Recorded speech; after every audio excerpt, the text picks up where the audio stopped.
प्यारे बच्चों, आज आपके लिए मनोरंजक कहानी लेकर उपस्थित हैं। आज की कहानी है तुर्की टोपी। बच्चों, कहानी में प्रवेश करने से पहले आप हमारे चैनल को पक्का सब्सक्राइब कर लेना और पता है, वीडियो को लाइक और अपने मित्रों के साथ शेयर भी करना। कमेंट तो ज़रूर करना मेरे प्यारे बच्चों।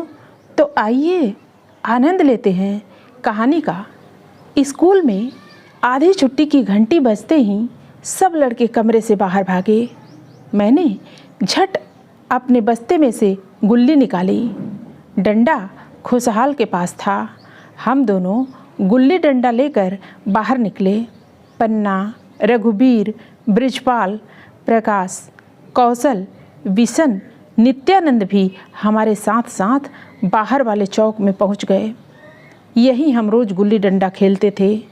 प्रकाश ने ज़मीन पर एक बड़ा घेरा खींचा। खुशहाल घेरे के भीतर खड़ा हो गया। उसने गुल्ली को घेरे के बीचों बीच रखा और डंडा मारकर उसे उछाल दिया। अन्य सब लड़के घेरे के चारों तरफ गुल्ली को पकड़ने के लिए खड़े थे। जैसे ही खुशहाल ने उछली गुल्ली को डंडा मारा, उसे लपकने के लिए लड़के दौड़े, लेकिन टुल इतने जोर का लगा था कि गुल्ली बहुत दूर जा गिरी। नित्यानंद सबसे पहले वहां पहुंचा। उसने गुल्ली उठाकर पूरे जोर से घेरे के तरफ फेंकी। खुशहाल ने आगे बढ़कर फिर टुल जमा दिया। गुल्ली दूसरी तरफ उड़ चली। उधर विशन ने उसे लपकना चाहा। गुल्ली उसके हाथ में आई, लेकिन फिसलकर नीचे गिर पड़ी। उसने भी उठाकर उसे फिर वापस घेरे में फेंका। खुशहाल ने फिर उसे जमे हाथ से जोर का टुल्ल जमा दिया।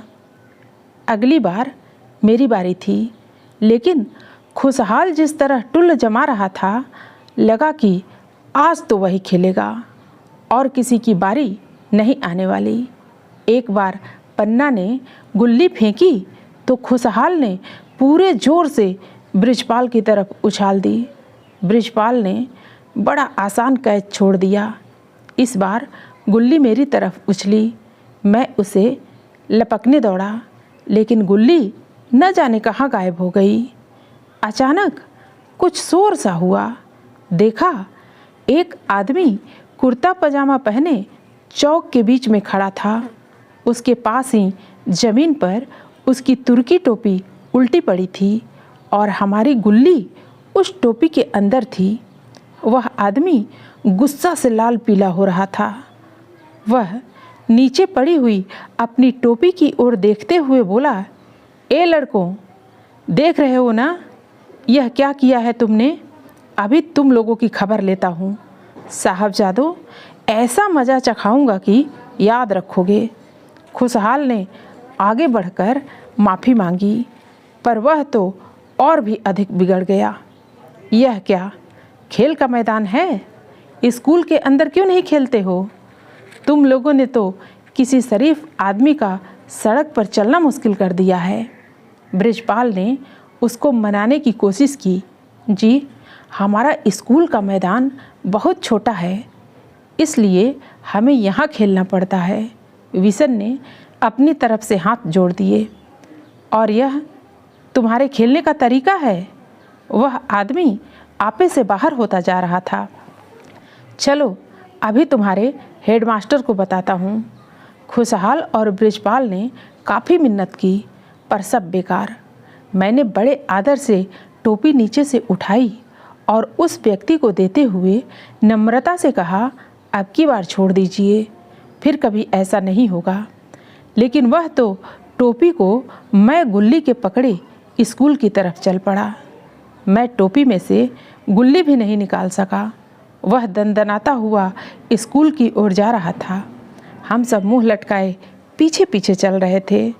स्कूल में पहुंचकर वह सीधा हेडमास्टर के कमरे में घुस गया। हम बाहर खड़े खड़े शिकायत व गुस्से से भरी आवाज़ सुन रहे थे। सबकी सिट्टी पिट्टी गुम थी। कमरे की घंटी बजी। चपरासी अंदर गया और उल्टे पांव बाहर वापस आया।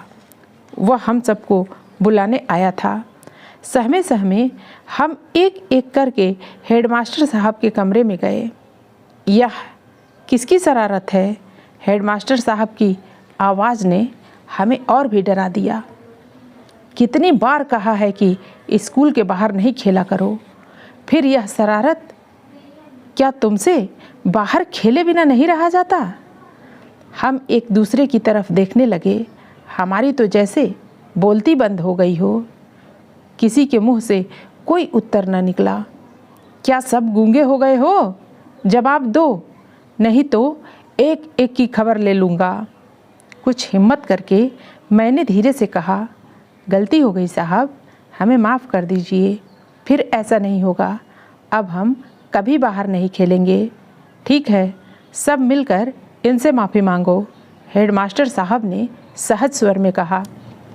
बृजपाल ने कहा, इनसे तो हम कब से माफ़ी मांग रहे हैं सर। नहीं, सबके सब मेरे सामने माफ़ी मांगो। हम सब ने एक साथ माफ़ी मांगी। हेडमास्टर ने कहा, ठीक है, और उस आदमी से बोले, अच्छा साहब, आपका भी शुक्रिया। वह भी कुछ संतोष की मुद्रा में बाहर जाने के लिए मुड़ा। तभी हेडमास्टर ने हम सबसे पूछा, वैसे यह मास्टर टूल लगाया किसने था?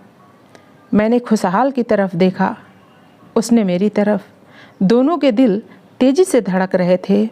फिर हिम्मत बटोरकर मैंने बात अपने ऊपर लेने का फैसला किया। मैं अपने मित्र खुशहाल को कैसे फंसाता, लेकिन खुशहाल मुझसे पहले ही बोल पड़ा, सर, मैंने लगाया था, मुझे बहुत अफसोस है। हम दोनों बाहर निकले। हंसी के मारे हमारा बुरा हाल था, मगर चुपचाप खड़े थे। जाते जाते टोपी वाले ने भी मुड़कर देखा। उसके चेहरे पर भी मुस्कुराहट खेल रही थी। वह कुछ बोला नहीं और मुस्कुराता हुआ बाहर चला गया। ऐसे लग रहा था कि उसे भी इसमें बड़ा मज़ा आया है। बस उसके पश्चात हमें और हमारे दोस्तों को तो मानो किसी ने हंसने की दवाई सूंघा दी हो। हम हंसते हंसते लोटपोट हो रहे थे। बच्चों, फिर मिलते हैं अगली प्रस्तुति में नई कहानी के साथ। धन्यवाद।